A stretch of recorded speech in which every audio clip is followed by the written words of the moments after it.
Hello বন্ধুরা, তো দেখো দিদির ছেলে ও মাধ্যমিকে ভালো রেজাল্ট করেছে বলে ওর জন্যে ওর মামা বাড়ির তরফ থেকে একটা সারপ্রাইজ গিফট। ওর মাধ্যমিকে ভালো রেজাল্টের জন্যে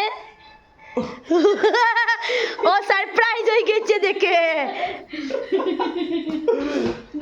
খুশি দেখো কত।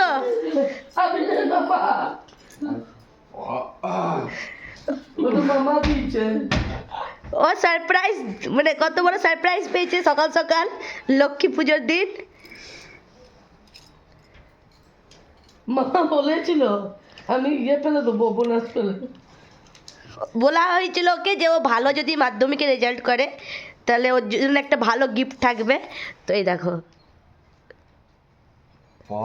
স্যামসাং যা ঠাকুরের ব্যাগে ঠিক আছে। স্যামসাং কোম্পানির এটা। দাঁড়া ওটা ভিতরে রাখ। এটা মানে ও এখন আনন্দে কি করবে ও বুঝতে পারছে না, ওর মাথা কাজ করছে না।